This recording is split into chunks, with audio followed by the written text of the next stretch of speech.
ठीक है, तो एक मिड कैप एक स्मॉल कैप फंड्स कर सकते हैं आप शामिल। फंड्स के नाम भी आपको सजेस्ट किए गए हैं। अब बात करेंगे महेश भंडारी से, एमपी से हमारे साथ मौजूद है। महेश जी गुड इवनिंग, बताइए अपना सवाल। हाँ, गुड इवनिंग मैडम। मेरा एक क्वेरी था, जैसे अभी एसटीपी के अंदर सिंगल फंड हाउस में होता है, राइट? कि अगर मेरे पास में एक फंड हाउस में दो फंड है, तो एक फंड से मैं दूसरे फंड में कर सकता हूँ। मेरा क्वेरी ये था कि अभी क्या सेबी या कहीं से सर्कुलर है कि एक फंड हाउस से मैं दूसरे सीधे फंड हाउस में एसटीपी कर सकता हूँ? मैं और क्लेरिफाई करूँ उसको? पूछ लेते हैं, पंकज जी मदद करेंगे आपकी। हाँ पंकज जी बताइए, ये सिस्टमैटिक ट्रांसफर प्लान के बारे में जानना चाहते हैं। फंड्स की जगह क्या फंड हाउसेस भी स्विच कर सकते हैं क्या इसके थ्रू? महेश जी अभी तक ऐसी सुविधा नहीं है। आप सेम फंड हाउस की मल्टीपल स्कीम में कर सकते हैं। मान लीजिए कि आपने एक लिक्विड फंड में पैसे पार्क कर दिए और उसी फंड हाउस की एक स्कीम या एक से ज्यादा में भी पॉसिबल है, आप कर सकते हैं स्विच। उतना जितना पैसा है जब तक खत्म नहीं होगा तब तक वो चलता रहेगा, लेकिन अभी तक ऐसा पॉसिबल नहीं है कि आप आईसीआईसीआई प्रूडेंशियल के लिक्विड फंड में करें और वहां से आप एचडीएफसी के इक्विटी फंड में ट्रांसफर करें। वैसा संभव नहीं हो पाएगा। ओके, राज दुबे हैं हमारे साथ बेंगलुरु से। राज गुड इवनिंग, बताइए आपका सवाल क्या है। इनफैक्ट इन्होंने ईमेल के थ्रू ये सवाल भेजा है, माफी चाहूंगी। इनकी उम्र 33 साल है और 8 साल में 15 से 20 करोड़ का टारगेट है। तो टारगेट तो काफी अग्रेसिव है इनका। एक बार इनके फंड्स देख लेते हैं। और पहले तो मैं, इनके पास काफी सारे म्यूचुअल फंड्स है। क्वांट टैक्स प्लान है, 1000 रुपए पर वीक ये इसमें डालते हैं। कोटक एमर्जिंग इक्विटी 1000 पर week, ICICI Pru tech 4000 per week. Quant active Axis mid cap में भी 3 to 4000 per week, Axis small cap. Quant value fund है, 5000 रुपए डालते हैं हर 15 दिन में। और पीजीएम के फ्लेक्सी कैप है 5000 मंथली। और एसबीआई फोकस भी है 1000 डेली। तो अब तक इनका जो पोर्टफोलियो है लमसम ये करीब करीब 2.25 लाख के आसपास का है। इसके अलावा 9 लाख रुपए इन्होंने पीपीएफ में डाले हुए, जो 8 साल बाद इनको 31 लाख मिलेंगे। ईपीएफ में 9.5 लाख, जो कि 8 साल बाद 60 लाख मिलेंगे। और ईसॉप्स भी हैं इनके पास, प्लस और भी काफी सारे इन्वेस्टमेंट है इनके। इक्विटी में भी इन्होंने किया हुआ है, जो कि काफी बड़ी इन्वेस्टमेंट है।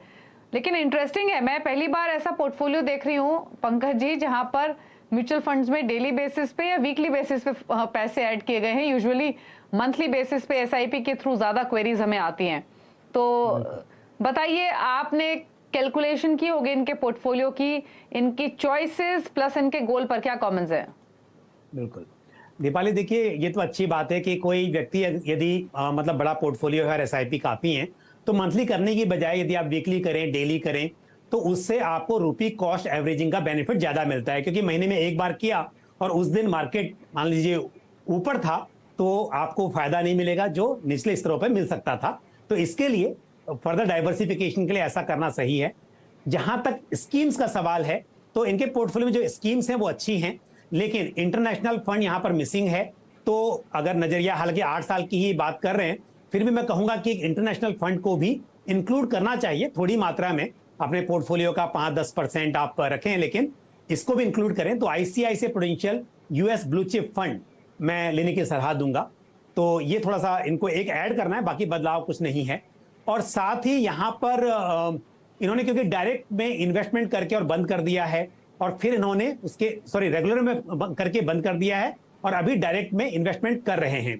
तो उसके लिए भी क्योंकि जानना चाहते हैं कि क्या वहां से स्विच करना चाहिए, तो होता यह है कि जब आप रेगुलर प्लान से डायरेक्ट प्लान में स्विच करेंगे तो वहां पर एग्जिट लोड एप्लीकेबल हो सकता है, और साथ ही शॉर्ट टर्म या long term capital gain tax भी एप्लीकेबल हो सकता है।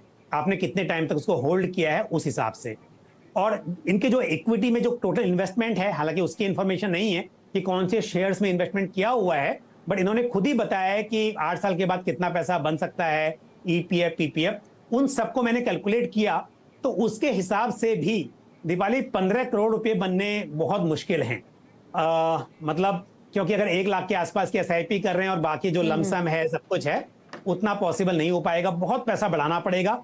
तो इनको अब ये अगर फोन पे होते मैं कुछ और पूछता, लेकिन या तो इनको अवधि बढ़ानी पड़ेगी ताकि पावर ऑफ कंपाउंडिंग का फायदा मिल सके लंबी अवधि में, और ये मुमकिन हो पाए। अदरवाइज इन्हें अपना जो इन्वेस्टमेंट है उसे कई फोल्ड बढ़ाना पड़ेगा, तब ये संभव हो पाएगा। और इनका दीपाली एक सवाल और भी है जो Okay. ईमेल में है, एनपीएस को लेकर। आप कहें तो उत्तर उसका भी मैं साथ में दे दूं। जी बताइए। एनपीएस में उन्होंने जानना चाहा है कि क्या मुझे एनपीएस में भी इन्वेस्टमेंट करना चाहिए, और वो एक बड़ी राशि इन्वेस्ट करना चाहते हैं। तो मेरी सलाह ये होगी, क्योंकि एनपीएस भी मार्केट लिंक है और आप म्यूचुअल फंड में भी कर रहे हैं, और म्यूचुअल फंड में आपके पास ज्यादा लिक्विडिटी और ज्यादा चॉइसेस होती हैं। तो मैं कहूंगा कि जैसा मैंने पहले स्टार्टिंग में भी कहा था एनपीएस के बारे में, कि 50,000 रुपए एक फाइनेंशियल ईयर में जब आप इन्वेस्टमेंट करते हैं तो आप अलग से टैक्स में एडिशनल छूट पाते हैं। तो साल में 50,000 रुपए तो आप इन्वेस्टमेंट कीजिए, Okay. उससे ज्यादा आपको इन्वेस्टमेंट नहीं करना चाहिए। आप म्यूचुअल फंड में जो स्कीमें किया है, इन्हीं में आप इन्वेस्टमेंट को जितना बढ़ा सकते हैं, क्योंकि लक्ष्य बहुत बड़ा है, तो आप इसे बढ़ाइए। ओके चलिए, तो आपके पूरे पोर्टफोलियो पर एनपीएस से जुड़ी तमाम बातें बताई गई हैं, उसी के हिसाब से आप बदलाव कर सकते हैं। रुक रहे हैं एक ब्रेक के लिए, लौटेंगे कुछ और क्वेश्चंस करेंगे शामिल। आप देखते रहिए योर मनी।